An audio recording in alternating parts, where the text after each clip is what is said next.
You know, niggas gotta get their priorities together. Got their mind on the wrong things, spending their money in the wrong way. Trapaholics, real trap shit. Say you need that car with the rims and a trunk, just like Jim. It's more than life. Yeah. I'm telling you. Talk to him. Say you need that LV bag with the belt and the hat. That's all you got though. It's more than life. Yeah. Talk to him. Real. Say you wanna turn up at the club, like some bottles, impress them girls. It's more than life. Fucking everybody. Yeah.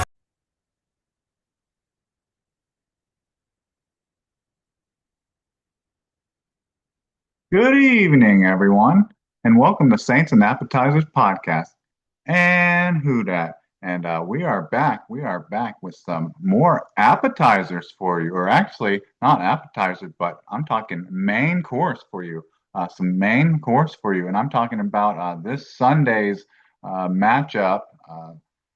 One of the best rivalries in the NFL. I'm talking.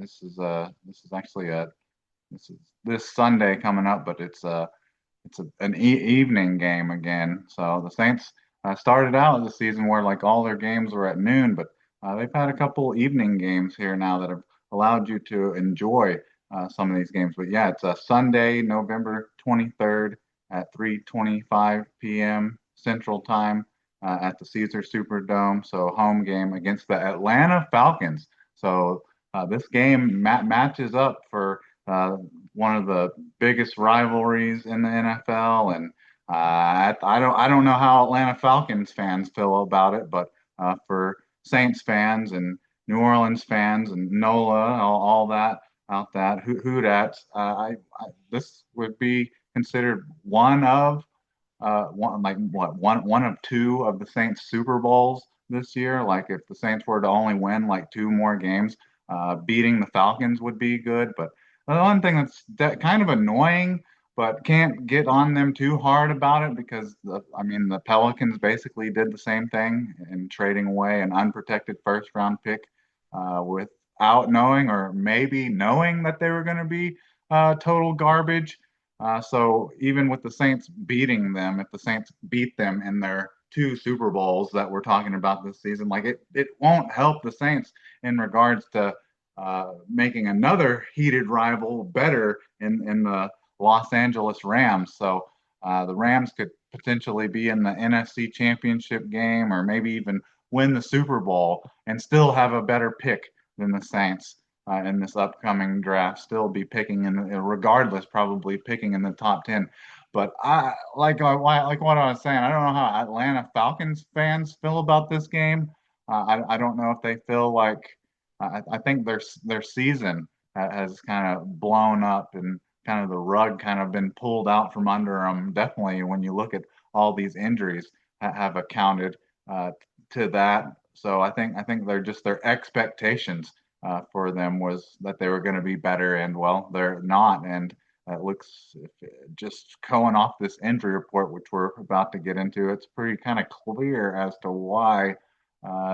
Why their season has just been pretty much coming to kind of the success of their season coming to pretty much a screeching halt. But anyways, let's get into this injury report, and I'm sure we'll have a couple names to name out here and there of players that aren't going to be playing or definitely be interesting factors in this game coming up, whether they're going to play or not. But that this is looking just glancing over the Atlanta Falcons current injury report. It's very similar to what I've remember or has been the norm for the Saints like the past 5 seasons or so, which is why it's kind of annoying that the Saints are as bad as they are because they're ridiculously healthy compared to past seasons at this point in the season. But like we've mentioned, they're terrible, so it doesn't matter. But anyways, let's get into the injury report, and then we'll get who our player of the game, MVP pick for the game is, and the hot takes and picking scores. But let's get into the injury report first. So can I get a menu. And so the Saints injury report, like I mentioned, it's not a long injury report. There's nothing too unexpected or surprises about it, and looks like there's been a little bit of like positive like encouragement coming from it a little bit. That's mostly about Talisi Fuaga, who's been dealing with an ankle injury. He actually has returned to practice earlier in the week, around midweek. So seeing him return actually makes this looks like a better injury report than initially anticipated. But just starting with the first player on the Saints injury report, and he's not necessarily on the injury report for injuries, not non-injury related, personal. I think they're trying to work out his contract, how to release him. But that's a wide receiver.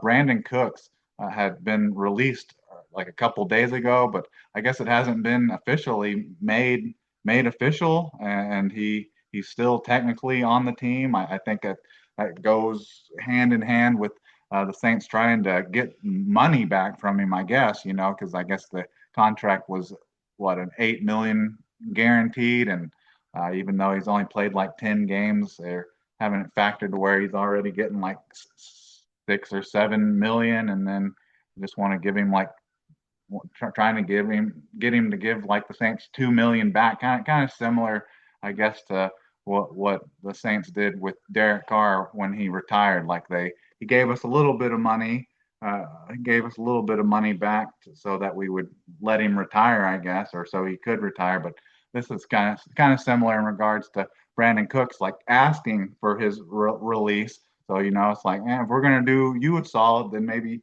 you should do us a solid, because if Brandon Cooks hits the waiver wire, which I didn't think veterans hit the waiver wire once after they're like in their fourth or fifth season. But I guess if he hits the waiver wire, I wouldn't have expected any team to pick up his contract and eat the cap hit and the dead cap that the Saints are getting from this. But yeah, I guess they're still working on how to release him and take the least brunt of any more type of cap hit from him. But I mean, it's not like it's huge compared to anything the Saints have dealt with in the past. It was what, a 2 year, $13 million contract with 8 million guaranteed. So I'm sure they'll do something to try to get most of that back, because what he played in 10 games with like 19 with only 19 catches.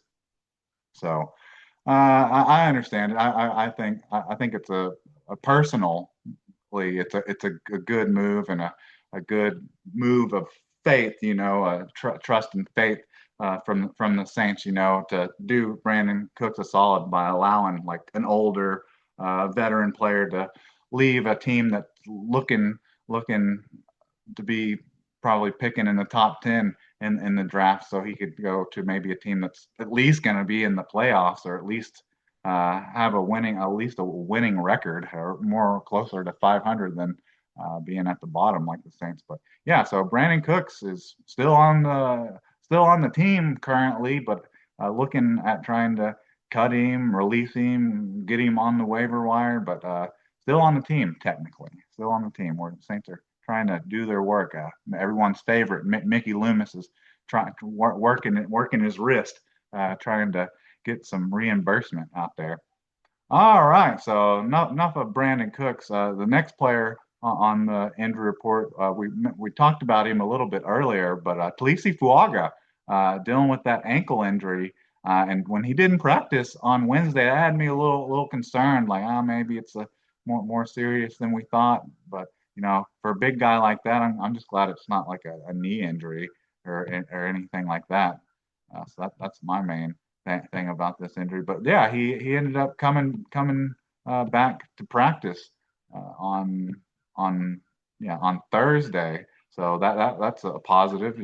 I still, even if that doesn't mean like he's ready to play on Sunday against the Falcons, like that's fine. But it's just positive to see he's back at practice. But definitely with how the Saints season's going, I know people are like, oh, you want to do whatever you can to protect Shuck, protect Shuck at all costs. But I don't want to rush your franchise, one of your franchise bookend tackles back from an injury. But yeah, he was limited Thursday, limited Friday, but it's listed as questionable. And like I said, we've seen quite a few players here listed as questionable, but then end up playing in games here recently. So I wouldn't be surprised to see him play, but I would also be perfectly fine if he doesn't. Like I don't see any reason, like the few good players on your team, there's no reason to rush them back from injury. And then you have next player, you have running back Alvin Kamara, been dealing with this ankle injury for like the past month or more, but he takes rest days in practice or misses practice sometimes, but then is limited a good portion of the week and then usually ends up playing. And that's like exactly the same MO that we had for this week of practice, even though they're coming off the bye week. Maybe there's just kind of like a veteran type of a veteran load of practice on Alvin Kamara. I mean, he doesn't need to 100% of the snaps in practice or anything like that. You know, being a veteran running back like his, but just like the past couple weeks, he's been limited all week, but is listed as questionable. But kind of like opposite to Talisi Fuaga, I would see Alvin Kamara playing through an injury more just because he's getting towards the end of his career. So kind of like one guy's career is just starting, so you don't want him rushing back from injury and hurt him and ruin his career, while the others his career is almost over. So I mean, there's no big deal rushing back from injuries in that regard or playing through an injury. And then the next player on the injury report, you have a Chris Olave ankle, but he was full all week and has no game status. So that's good. And then we have tight end Jack Stoll ankle was full all week and has no game status. So that's positive because he'd missed some games recently. So him being fully healthy now, that's a good sign. And then tackle Barry Weasley, who I guess was on the Saints injured reserve list, which I never noticed that. I never caught that when he was signed to the team and then was hurt to the point he was put on their injured reserve list. But now I guess supposedly he's healthy again, but there's some asterisks on the injury report of whether he'll be activated to the game day roster or not. So tackle Barry Weasley, hip was full all week, but still game status is listed as questionable. And then defensive tackle David Gachu doing his whole veteran rest, non-injury related report that he has pretty much every week.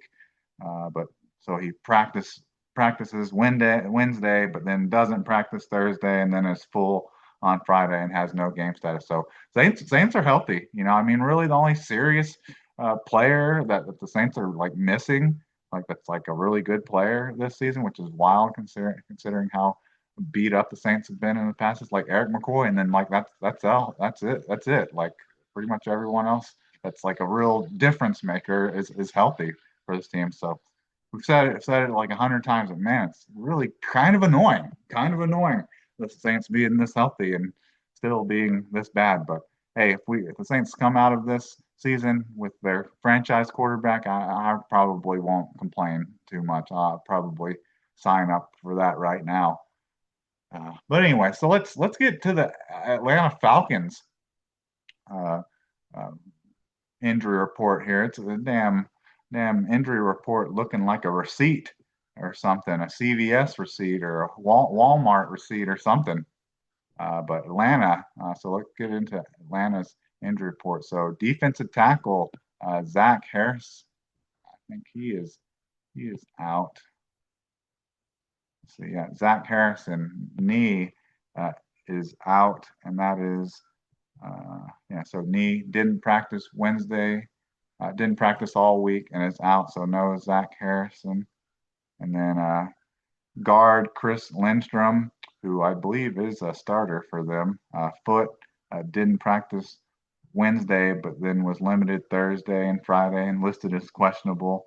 The one that I was most interested in the two that I was most interested in when they popped up was wide receiver Drake London, knee, didn't practice all week and is out, and then Michael Penix, quarterback, knee, didn't practice Wednesday, and then shows, I don't know, just shows nothing for Thursday and Friday, and then has no game status. But Michael Penix, he had ACL surgery, I'm pretty sure, earlier in the week, so I'm pretty sure he's not going to play. But those were the ones I was most interested in when those injuries popped up and heard about him like that. Drake London, been a thorn in the Saints' side here recently in these Atlanta Falcons Saints matchups. So Falcons not having their best wide receiver, and so Kirk Cousins should be the starter then. So Kirk Cousins doesn't have the best player, best offensive player after Bijan Robinson, I guess. But on top of that, the Falcons don't have their starting quarterback either. We have like the soul, like the leftovers of a soulless body and leftovers that we have of Kirk Cousins, the Achilles list Kirk Cousins. But he ends up he's getting forced into starting and then doesn't have like one of the Falcons' one or two best weapons. So no Drake London or Michael Penix. So that's big time right there. Like you can't get too much more than that on offense. Your starting quarterback and your number one wide receiver. All right, so let's move on because this list is long. Then you have safety Xavier Watts, illness, didn't practice Wednesday and then was full Thursday and Friday and has no game status. And then linebacker Josh Woods, hamstring, didn't practice all week and is out. And then cornerback Dean Alford, concussion, was limited Wednesday, and then full Thursday and Friday, has no game status. And then you have safety Jesse Bates, non-injury related dash personal, was limited Wednesday, had practiced Thursday, didn't practice Friday, and then has no game status. So starting safety should be good to go. And then you have a guard Matthew Bergeron, who I believe he is a starter for them for the Falcons. Had an ankle, limited practice Wednesday and Thursday, and then was full on Friday, but is listed as questionable. But I imagine with the full practice today, I'm sure that means he'll probably most likely play. And then you have cornerback Billy Bowman, Achilles, was limited Wednesday, had no status for Thursday, didn't practice Friday, and then is out. And then linebacker Divine Diablo, forearm, limited Wednesday, full Thursday and Friday, and is questionable. Defensive tackle Brandon Dorius, oblique, was limited Wednesday, full Thursday and Friday, and has no game status. Linebacker Leonard Floyd, who's a starting like pass rusher for them, hamstring, limited Wednesday, Thursday, but didn't practice Friday, and is listed as questionable. Cornerback AJ Terrell, who's the starting corner for them, the number one corner for them, not injury related, so rest. What was limited Wednesday, and then must have practiced Thursday and Friday, I guess, but has no game status. And then linebacker Malik Verdon, shoulder, was limited Wednesday, full Thursday and Friday, and then questionable game status. Linebacker Jalen Walker, non-injury related, rest, limited Wednesday, then must have no statuses for Thursday and Friday, and then no game status. Cornerback Mike Hughes, neck, was full all week and has no game status. And then long snapper Lima McCullen, non-injury related, no practice status for Wednesday or Thursday, but didn't practice and has no game status. So just veteran rest days there. Defensive tackle David Onyemata, former Saints legend, non-injury related, personal. No practice status for Wednesday or Thursday, but then didn't practice Friday. And then linebacker Caden Ellis, not another Saints legend. Caden Ellis, edge rusher, outside linebacker for the Falcons, non-injury related rest, and then no practice status for Wednesday or Thursday, but then was limited Friday, has no game status, and then starting tackle Jake Matthews, non-injury related, and same thing, no practice status for Wednesday or Thursday, but then was limited Friday and has no game status.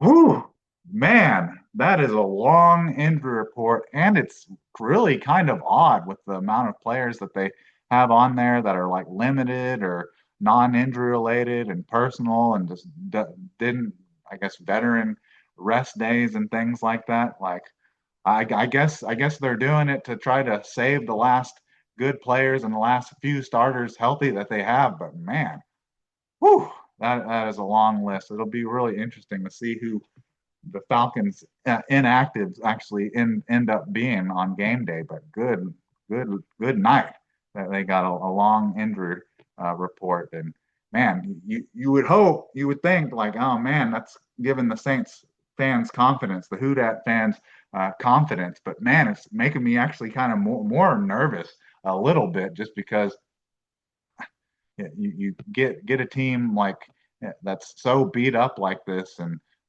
missing their starting cornerback, their best offensive weapon on offense. Their defense really isn't that good. Besides, I guess they got a decent pass rush. I think they're second in sacks, but besides that, they're not very good. So it's wild to me that you could be second in the league in sacks and have a defense that's, I guess, at least putting up those type of stats, but don't have more than 3 wins at this point. At this point in the season is pretty wild. What we're going into week 12, and they still only have 3 wins, and it's been such a joy. The thing is about this whole nosedive and season coming to a screeching halt for the Falcons is that I've been able to witness it the past month or past 5 weeks that they've lost. I think they're on a 5-game losing streak. So the Saints have won a game more recently than the Falcons have, but I've gotten to witness like all of the Falcons' losses, and they've all been like losses in like overtime or like 1 point losses and stuff, like heartbreaking losses. They have all those devastating losses, which have been such a joy to watch. But then on top of that, they have like no good players. Like all their players are like hurt now. But anyways, let's get into like MVPs and the hot takes for this game.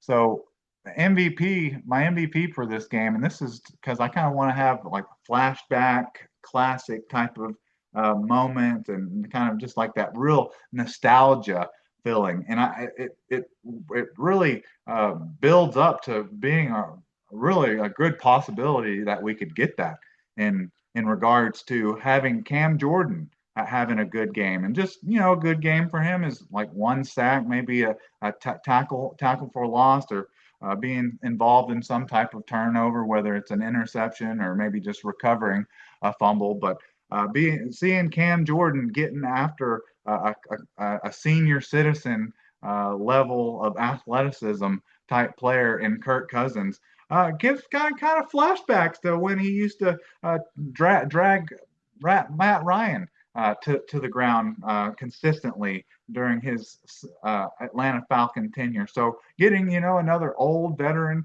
non-mobile quarterback, and Cam Jordan adding to his sack total, and like I said, it made me feel kind of some nostalgia, and it's perfect for the Saints Falcons rivalry to see Cam Jordan getting in on some of the fun would be nice. So seeing Cam Jordan have a good game and be maybe the defensive MVP for this game, I think that would be really fun. Making Kirk Cousins look like Matt Ryan in the last couple of years of his career would be fun to see. on this Sunday coming up, which I think we mentioned that on Sunday that this is an evening game. So that allowed us to watch the Thursday game last night, but then we also get to watch I think there is a uh, an overseas game that's like 8:30 Central, 9:30 Eastern time. So you get to be able to catch that game, and you'll be able to catch the 1 o'clock Eastern uh, noon time Central time games. So that's nice. Before we have to really stress over the Saints Falcons rivalry. But anyway, so on to hot takes. So hot takes for this game, and this would have been nothing just like a month ago. I never would have predicted something like this.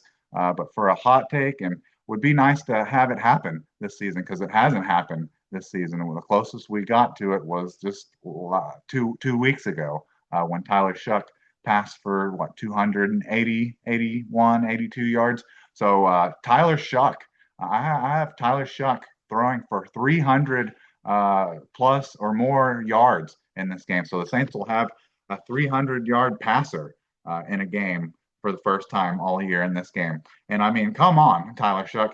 If Bryce Young can throw for almost 350 or not 350, 450 on them last week, so just last week I'm doing my my team math, my math, team math, scoring and team math.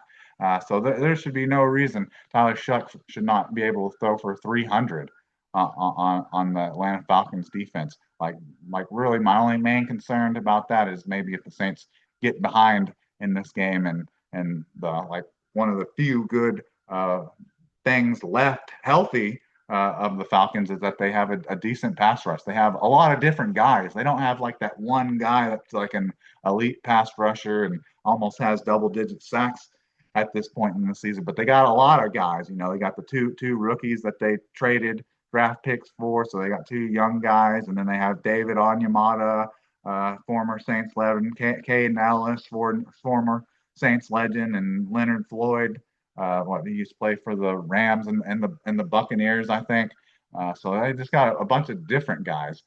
So hopefully he'll get this 300 plus passing yards in a positive effort, not him. Yeah, he gets 300 yards, but he also gets sacked like 5+ times, trying to come back from like down 2 or 3 touchdowns. But yeah, so that was a hot take. Tyler Shucks throws for 300 yards, so Saints will get their first 300-yard game of the year, and hopefully that'll lead to a whole lot more. Would be nice. All right, and then now on to the second hot take I have, and this is more like yardage and kind of really been a deciding factor in like some of the Saints' only few wins, and then obviously in a negative fashion.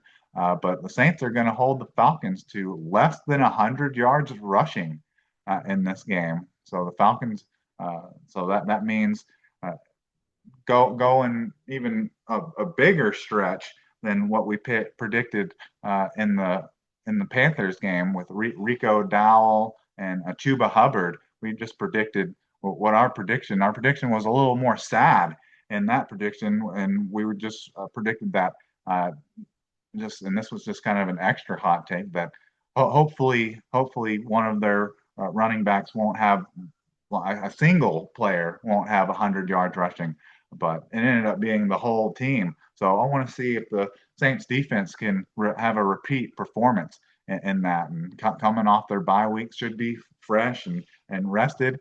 So I think that would go a long way for the Saints to get their third win of the season if they could shut the run out again like they did against the Panthers, and so holding the Falcons entire rush defense or rushing run game to less than 100 yards, which I mean I think you could maybe argue that Bijan Robinson and Tyler Algier is a maybe a better 1-2 punch than Chuba Hubbard and Rico Dow, but I was impressed with the performance against the Panthers. I might even be even more impressed if the Saints defense can keep the Falcons under 100 yards. So 100 hot takes, Falcons less than 100 yards. And then on to picks and scores here.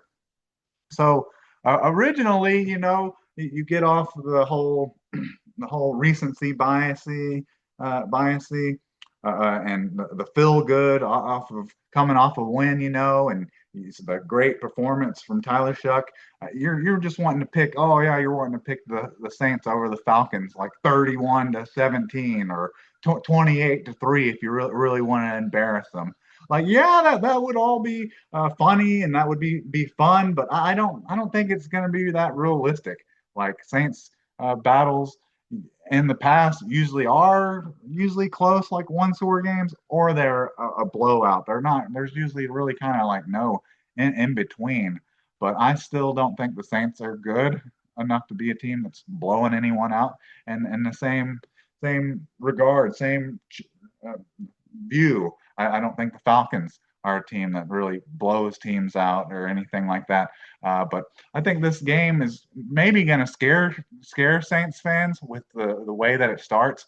Like I see, just like normal, the Saints are probably going to get down in this game early, like set by 7 or maybe 10 points, and that's going to have me concerned about really like one of the first only good assets that the Falcons have is that they have a good pass rusher. They got guys.